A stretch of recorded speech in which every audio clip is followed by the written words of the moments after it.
बिस्मिल्लाहिर्रहमानिर्रहीम, अस्सलाम वालेकुम। शहबाज शरीफ लाख कोशिशों के बावजूद नेशनल सिक्योरिटी काउंसिल का एलामिया अपने हक में ना ला सके, इलेक्शन के खिलाफ ना ला सके। अब बात यहां तक पहुंची है कि इनसे अब इस्तीफा मांगा जा रहा है, इस्तीफा तलब किया जा रहा है वज़ीर आज़म शहबाज शरीफ से। यानी इस्लामाबाद जो है, आप समझते हैं कि वफाकी हुकूमत इस्लामाबाद जो है वो पिंडी से खुश नहीं है। इसके बाज़े इशारे मजीद बढ़ते चले जा रहे हैं। ये सिर्फ इनके एक साल के अंदर अंदर इतना बुरा हाल हुआ है कि पाकिस्तान की तारीख में नहीं मिलता एक साल में इतनी महंगाई। हमारे आर्मी चीफ गए एलओसी आज, और वहां जाके उन्होंने वही एक स्टेटमेंट जो दिया जाता है कि कश्मीर का इशू सॉल्व किया जाएगा और इसको जो है जिस तरह से यूएन रेजोल्यूशन में है उसी तरीके से हल किया जाएगा। क्या लग रहा है आपको? एक बस जैसे हर बार एक जो भी आर्मी चीफ आते हैं उनकी तरफ से इस किस्म की स्टेटमेंट आती है। पाकिस्तानियों को आज समझ में आने लगा है। आज पाकिस्तान में जाहिल अभी भी हैं जो उनको लगता है कि पाकिस्तान सारी जंग जीता है। उसके बाद भी पाकिस्तान में एक ऐसी आबादी भी, बड़ी आबादी होने लग गई कि उसका आज इसको पता है पाकिस्तानी फौज के साथ में क्या हुआ था, कैसे मुंह छुपा के भागे थे, कभी सरेंडर करके भागे हैं, कभी इनकी कुछ हुआ, इनके देश के टुकड़ों का सब कुछ जो है इनके साथ में क्या क्या हुआ है। वो दौर था जब हिंदुस्तानी सेना कहती रह जाती थी कि हमको ऑर्डर दो, हमको ऑर्डर दो, हम अभी देखो कैसे गाजर मूली की तरह इनको पाकिस्तानी फौज को काट डालेंगे। कुछ नहीं सुना जाता था। भारतीय सेना कहती रह जाती थी कि हम लाहौर तक भी पहुंच गए हैं, थोड़ा हमको खाली एक आदेश दे दो, लाहौर ये कर देंगे, हम तो ये मिला देंगे, हम तो वो कर देंगे। कुछ भी नहीं यहाँ पर सोचा गया था। कई जगहों पर हमने देखा, कहीं कैलाश मानसरोवर के मामले में फौज नहीं भेजी, फौज भेजी तो जहां पर लड़ने के बाद काफी कुछ हो सकता था वहां पर सिर्फ जीत है। हमेशा जितना ज्यादा कुछ हो सकता था उससे कम में ही मामला इतिहास में सेटल किया गया है। पहली चीज ये, हारून रशीद साहब सीनियर तज्जियाकार, वो कहते हैं कि एस्टैब्लिशमेंट कभी भी इनका साथ नहीं देगी। ये जिस तरह सिलेक्शन से भाग रहे हैं, अगर इन पर तौहीन अदालत लगती है तो ये नहीं होगा कि अब एस्टैब्लिशमेंट सुप्रीम कोर्ट पर कोई हमलावर होने के लिए इनका साथ दे। और जजेस का तो कह ही रहे थे, लेकिन अब जर्नैलों का नाम भी बीच में आने लग गए हैं। मियां नवाज शरीफ ने प्रेस कॉन्फ्रेंस करनी थी, वो नहीं की। अरविंद भट्टी साहब फोन ना उठाने की बात कर रहे हैं, राबता ना होने की बात कर रहे हैं। ये तक बातें हो रही हैं सोशल मीडिया पर कि जनाब अब नवाज शरीफ साहब कहते हैं कि अच्छा ये बंदा नहीं चल रहा, इसको बता दो कि इसको फारिग कर दिया जाएगा, इसको हम हटा देंगे और इसकी जगह पर दूसरा बंदा ले आएंगे। और ये हमेशा ये करते हैं कि इदारों को आपस में टकरा दो, कमजोर कर दो। पाकिस्तान में आप देखें इस तरह का टकराव इदारों के दरमियान नहीं मिलता और इदारों के अंदर नहीं मिलता। तो क्या होता है कि ये पाकिस्तान को कमजोर कर देते हैं, इदारों को कमजोर कर देते हैं। तो उसके बाद जिन इदारों पर, जिन सुतूनों पर रियासत खड़ी होती है, ये उसी को हिला देते हैं ताकि ये करप्शन कर सके, उनको पूछे ना, इदारों को अपनी पड़ जाए, इदारों में आपस में टकराव। यानी इस्लामाबाद जो है, आप समझते हैं कि वफाकी हुकूमत इस्लामाबाद जो है वो पिंडी से खुश नहीं है। इसके बाज़े इशारे मजीद बढ़ते चले जा रहे हैं कि क्या इस्टेब्लिशमेंट जो है वो इनकी जितनी नाअहली है, जिस हद तक की नाअहली है, क्या इसको वो कम कर सकते हैं, कुछ ख़त्म कर सकते हैं या इसको कम दिखा सकते हैं? क्या करें? सुप्रीम कोर्ट के चीफ जस्टिस पर हमला करें, उनको पकड़ के बाहर निकालें? क्या करें, क्या कर सकते हैं? कि अब इस्तीफा भी मांगा जा रहा है इसी बुनियाद पर।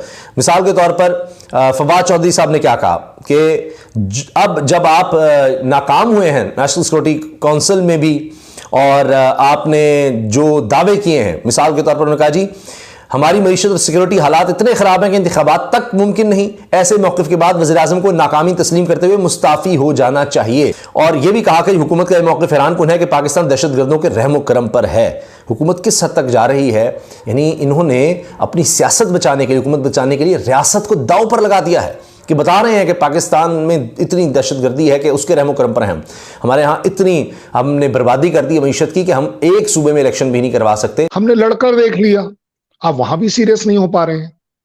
मैं चाहूंगा कि एक बार पाकिस्तान का जो बेसिक है, आई डोंट नो बट मैंने ऐसा पढ़ा है और ऐसा मेरी समझ कहती है, पाकिस्तान की राजधानी क्या है? इस्लामाबाद, जहां इस्लाम आबाद होता है, ऐसा मैंने सोचा। आई डोंट नो वेदर उसका करेक्ट नाम इसी वजह से है या नहीं। हर एक चीफ को, जो नया चीफ आए, पहली बार विजिट करे, कुछ ऐसा नया बोलना चाहिए, कुछ ऐसा नया प्रपोजल देना चाहिए, कोई एक ऐसी नई राह देनी चाहिए, एक ऐसी हवा देनी चाहिए, एक जिसमें गरमाइश हो, जिसमें आपसी रिलेशनशिप की गरमाइश हो, मानवता की गरमाइश हो, आई थिंक तब जाकर कहीं किसी के बोलने का कोई फायदा है। मुसल्लह अफवाज किसी भी जाहिलियत का जवाब जो है वो भरपूर ताकत के साथ देंगे।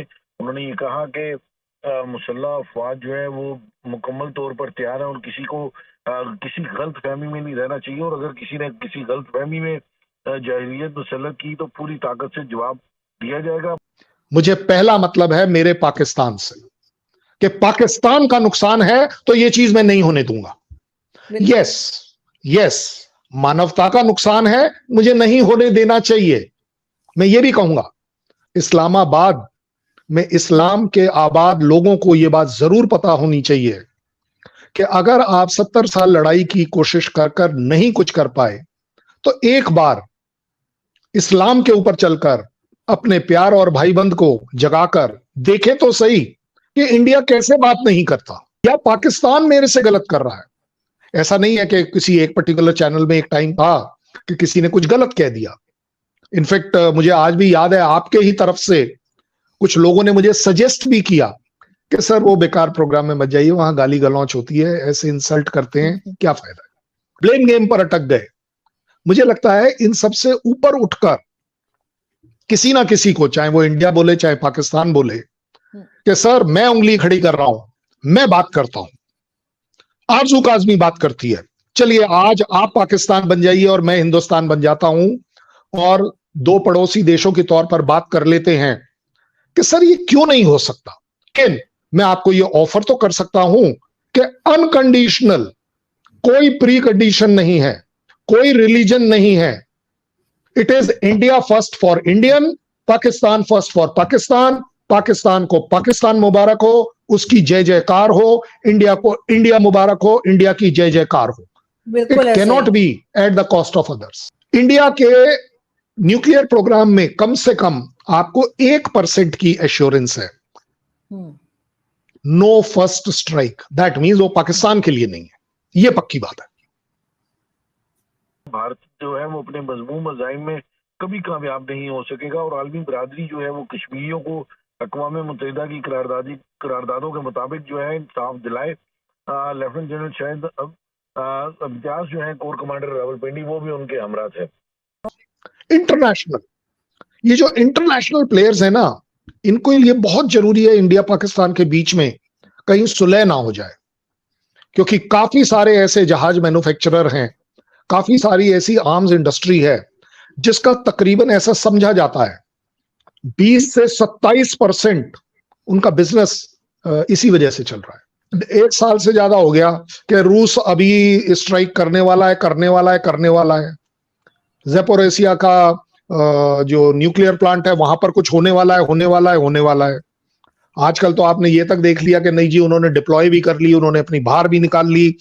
अमेरिका ने बोला नहीं जी मैं फिलीपींस में भी बेस बना। चेंज तो हम सबको नजर आ रहा है पाकिस्तानियों के अंदर कि कुछ पाकिस्तानी आजकल एजुकेटेड हो रहे हैं, कम से कम इतना एजुकेटेड तो हो रहा है कि उनको पता है किस तरीके से और क्या क्या हुआ है पाकिस्तानी फौज के साथ जब जब उसने भारत से जंग लड़ने की कोशिश की है। पहली बात तो सबको पता है कि पाकिस्तान जब मजबूत स्थिति में था, 65 की आप बात करो एक बार, 65 का दौर था जब इनके साथ में ईस्ट और वेस्ट पाकिस्तान दोनों थे। बहुत ही ज्यादा पाकिस्तान मजबूत था आर्थिक रूप से। आप दोनों देशों की करेंसी उठा के देखो, कोई बहुत ज्यादा फर्क नहीं था करेंसीज में। पाकिस्तान बहुत मजबूत था और इंडिया उस समय जस्ट आज़ाद नया नया हुआ था। इंडिया कोई उतना सशक्त नहीं था। हमारे यहाँ पे खाना पानी की भी बहुत भारी दिक्कत हुआ करती थी उस समय पे, भोजन का भी बहुत बड़ी समस्या थी। उस समय में हम लोग जीत गए अगर, तो आज तो कहीं पाकिस्तान आसपास खड़ा होता भी नजर आता है। उसके बाद से भी आप देखो, उसके बाद से तो जितनी जंगें हुई हैं, कारगिल के युद्ध की आप बात कर लो, ये ऊपर थे, हिंदुस्तान की फौज नीचे थी, उसके बाद भी जीत लिया। तो बात क्या होती है, पाकिस्तानियों में कहीं ये तो सहूर कम से कम आजकल में नजर आ रहा है। उनको पता है कि पाकिस्तानी फौज के साथ में हुआ क्या है असल में। सभी जाहिल नहीं, आज भी जाहिल मौजूद हैं जो कहते हैं, कुछ भी कहते हैं कि पाकिस्तान ने सारी जंग जीती कुछ भी, लेकिन पब्लिक पढ़ी लिखी भी वहां पे मतलब इतनी तो जानती है कि पाकिस्तान के साथ में हुआ क्या। अब वो एक दौर था जब जंग के बाद भी छोड़ दिया जाता था पाकिस्तान को। वो एक दौर था जब हमने सबने सुना है कि भारतीय सेना लाहौर तक पहुंच गई थी, भारतीय सेना कहती रह गई कि हमें एक बार मौका दें, हमको एक बार ऊपर से ऑर्डर दीजिए, हम जो है अब लाहौर हिंदुस्तान में मिला देंगे। लेकिन किसी ने भी इसको, भारतीय सरकार में जो बैठे थे उनमें इतनी पॉलिटिकल विल नहीं थी, ना ही उनकी जो स्पाइन, रीढ़ की हड्डी इतनी मजबूत थी कि वो ऐसे कोई फैसला लेने की जिंदगी में सोच भी सकते। वो फैसला लेने की सोचते, अगर जो फॉर एग्जांपल फैसला लेते भी, खट से उनको पता था कि 20% वोट उनका कम हो सकता है, इस वजह से कभी उन्होंने फैसला लेने की कोशिश करी ही नहीं।